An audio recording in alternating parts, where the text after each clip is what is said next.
આ બધો રસ્તામાં છે. આ રસ્તા કોર્પોરેટર બનશે એટલે આવે ને, અમે અત્યારે કોર્પોરેટર આપના છે.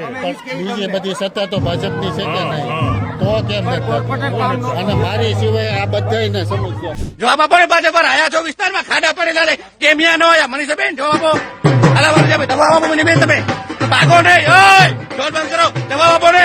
વોટ નંબર 8 માં તમે કયા મોઢે આવો છો? બોલો ભાજપ વાળા, બોલો ભાઈ તમે વોટ નંબર 8 માં કયા? ધવલભાઈ ગામમાં એમ છે કે વિકાસ અત્યાર સુધી તમે ભાઈઓ કામ શું કર્યા?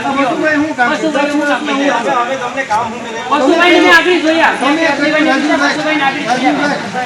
ત્યાં લોકો એમને કાઢે છે કે ગેટ આઉટ. તમે ઘણા બધા વિડીયો પણ જોયા હશે. હવે રાજકોટની અંદર ward number 8, ward number 11, ward number 12, ward number 18. આ વખતે અમે જોઈ રહ્યા છે કે લોકોએ છે ને એમનું મન ચોક્કસથી બનાવી લીધું છે કે કોંગ્રેસ પાર્ટી જે પાર્ટી છે જે આપણા દુઃખ દર્દને સમજી શકશે, આપણને પ્રોબ્લેમ થશે તો આપણી વચ્ચે આવીને. રાજ્યમાં સ્થાનિક સ્વરાજ્યની ચૂંટણી ચાલી રહી છે ત્યારે તમામ પક્ષો જોરશોરથી પ્રચાર કરી રહ્યા છે. પરંતુ આ પ્રચાર દરમિયાન કેટલાક એવા કિસ્સાઓ સામે આવી રહ્યા છે કે જે ભાજપ માટે ચિંતાનો વિષય સાબિત થઈ રહ્યો છે. આ હવે નથી કહેતા, કારણ કે જ્યારે ભાજપના ઉમેદવારો પ્રજા વચ્ચે જઈ રહ્યા છે ત્યારે તેમને જાકારો મળતો હોય તેવા સ્પષ્ટ દ્રશ્યો અનેક વખત આપણે જોયા છે. હવે સુરતના અડાજણ, ઉધના, કતારગામ જ્યારે ભાજપના ઉમેદવારો પ્રચાર કરવા નીકળ્યા ત્યારે તેમણે જનતાના આક્રોશનો સામનો કરવો પડ્યો હતો અને ત્યાંથી હળવા પગે નીકળી જવું પડ્યું હતું.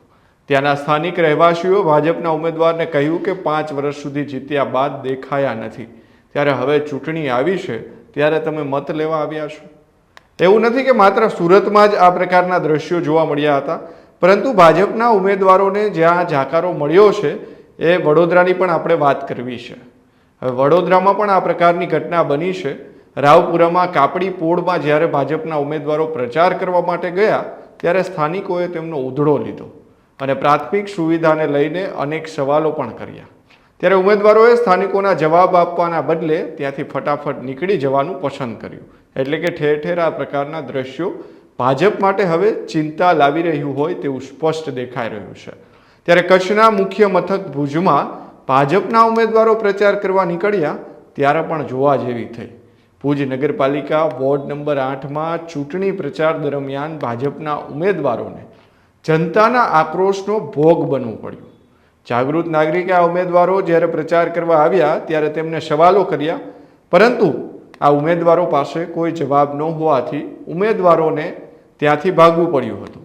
હવે આવા દ્રશ્યો અમદાવાદના અસારવામાં પણ જોવા મળ્યા કે જ્યાં ભાજપના ઉમેદવારો પ્રચાર કરવા તો નીકળ્યા, પરંતુ પ્રાથમિક સુવિધાઓને લઈને સ્થાનિકોએ ભારે વિરોધ કરતા પ્રચાર કર્યા વગર જ જેમ લીલા તોરણે જાન પાછી જાય તેવી રીતે ભાજપના ઉમેદવારોને નીકળી જવું પડ્યું.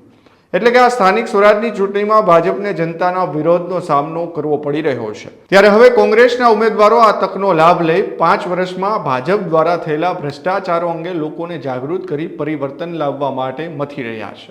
જો ખરેખર આ જ પ્રકારની સ્થિતિ ચૂંટણી સુધી રહે તો ભાજપને મોટું નુકસાન થાય અને કોંગ્રેસને મોટો ફાયદો થવાની શક્યતા દેખાઈ રહી છે. કારણ કે અનેક શહેરોમાં આપણે આગળ વાત કરી તે પ્રમાણે ભાજપને ચૂંટણી પ્રચાર દરમિયાન જાકારો મળ્યો છે, તો ક્યાંકથી ભાગવું પણ પડ્યું છે. અને આની પાછળનું કારણ પણ એ માનવામાં આવી રહ્યું છે કે ભાજપના અનેક ઉમેદવારો દ્વારા માત્ર ચૂંટણી સમયે દેખાય છે તેવા આક્ષેપો પણ અનેક વખત થયા છે. અને પ્રાથમિક સુવિધાના અભાવના કારણે ભાજપની આ સ્થિતિ સ્થાનિક સ્વરાજની ચૂંટણીમાં કોંગ્રેસ માટે ફાયદો કરાવતી હોય તેવું અત્યારે જોવા મળી રહ્યું છે. પણ સૌની નજર તો એના ઉપર છે કે જ્યાં જ્યાં આ દ્રશ્યો સામે આવ્યા છે ત્યાં ભાજપને ખરેખર ત્યાં નુકસાન તો થશે તેવું લાગી રહ્યું છે. કારણ કે જનતા નારાજ હોય તો તેમની પાસે, ભાજપ પાસે હવે તો બીજો કોઈ રસ્તો જ ના હોય. કારણ કે જે પ્રકારે ખરેખર પરિવર્તનના અત્યારે જનતા મૂડમાં હોય તેવા આ દ્રશ્યો જે છે તે સામે આવ્યા છે. કારણ કે જ્યાં જ્યાં ભાજપ પ્રચાર કરવા જઈ રહી છે ત્યાં તેમને અનેક જગ્યાએ જ્યાં જાકારો મળ્યો છે તેનાથી કોંગ્રેસ છે તેમાં એક આશા પણ જાગી છે. કારણ કે ભ્રષ્ટાચારના બોરિંગથી લોકો કંટાળ્યા હોય તેવા દ્રશ્યો અનેક જગ્યાએ જોયા છે. સ્થાનિક જે પ્રશ્નો હોય છે તેમના નિરાકરણ નથી આવ્યા અને તેમના જ કારણે જે ભાજપના ઉમેદવારો છે તેઓ અત્યારે મુશ્કેલીમાં મુકાયા છે.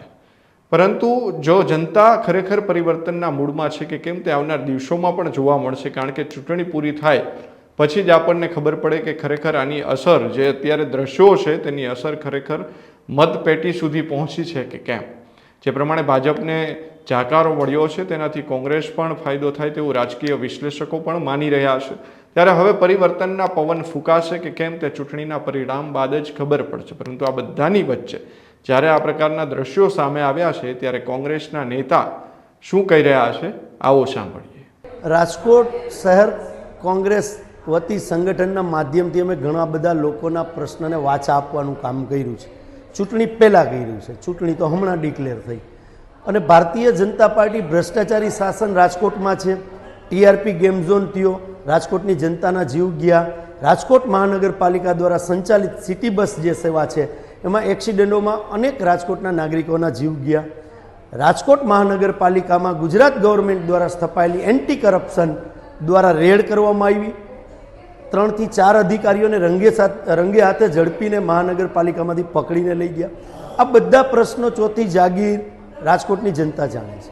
રાજકોટની જનતાએ આ વખતે નક્કી કર્યું છે કે આ વખતે વિરોધ પક્ષ તરીકે જે કોંગ્રેસ છે એ કોંગ્રેસને સત્તા સ્થાન લગીને લઈ જવું છે અને ભારતીય જનતા પાર્ટીને જાકારો આપવો છે. આ વાત હું આપના માધ્યમથી હું નથી કરતો. સમગ્ર ગુજરાતની અંદર જ્યાં જ્યાં ભારતીય જનતા પાર્ટીના પ્રત્યાશીઓ જાય છે ત્યાં લોકો એમને કાઢે છે કે ગેટ આઉટ. તમે ઘણા બધા વિડીયો પણ જોયા હશે. હવે રાજકોટની અંદર ward number 8, ward number 11, ward number 12, ward number 18 આવી ઘણી બધી જગ્યાએ કે ભારતીય જનતા પાર્ટી પ્રચાર કરવા માટે પ્રત્યાશીઓ નીકળ્યા હોય તો આમે સોસાયટીનું ટોળું નીકળ્યું હોય કે તમે અહીં આવતા નહીં, અત્યારે કેમ આવ્યા, તમે 5 વર્ષમાં અમારી દરકાર લીધી છે. આવા અનેક બનાવો સમગ્ર ગુજરાતમાં બને છે અને રાજકોટમાં પણ બને છે. એટલે મને સંપૂર્ણ વિશ્વાસ છે કે રાજકોટની અંદર કોંગ્રેસનો પંજો લહેરાવાનો છે. લોકોએ મન બનાવી લીધું છે કે ભારતીય જનતા પાર્ટીનું ભ્રષ્ટાચારી શાસન, કમિશન શાસન ને સુશાસન દેવું હશે તો વિરોધ પક્ષ તરીકે કોંગ્રેસને સત્તા સ્થાન લગીને લઈ જવી પડશે.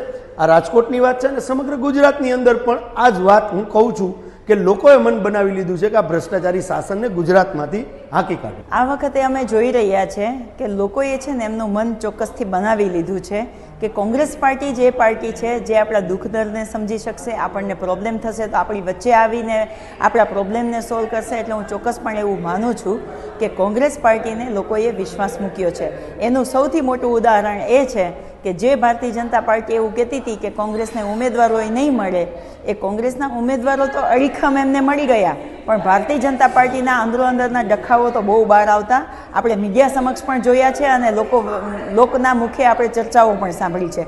બીજા નંબરની વસ્તુ એ છે કે જે એવું કહેતા હતા કે કોંગ્રેસના લોકો તો ફોર્મ ખેંચી લેશે ને વેચાવ છે ને એ ભારતીય જનતા પાર્ટીની ધાક ધમકીઓ હોય, શામદામ દંડભેદ હોય કે કોઈના દીકરાને નોકરી ઉપરથી ઉતારી દેતા હોય એવા ઘટનાઓ પણ આપણે ગુજરાતમાં જોઈ. છતાં પણ કોંગ્રેસના ઉમેદવારો અડીખમ રહ્યા છે. એ બબ્બર શહેરો અડીખમ રહી અને કોંગ્રેસ પક્ષના ઉમેદવારો આજે ચૂંટણી લડી રહ્યા છે.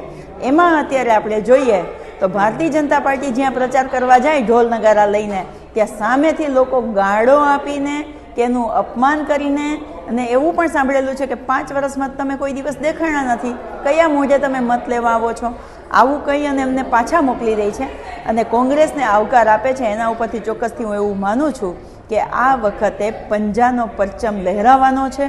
લોકોએ કોંગ્રેસને આશીર્વાદ દેવાના છે અને લોકો પણ હવે સમજી ગયા છે કે ખોટી વિકાસ નહીં એવા બણગા ફૂંકતી આપણે જે પોલિટિકલ પાર્ટી છે એમાં નથી જવું, પણ આપણે જે લોકોને સાચા હાથ પકડીને એમના દુઃખના ભાગીદાર બને છે ને એવી કોંગ્રેસ પાર્ટીનો હાથ પકડવો છે.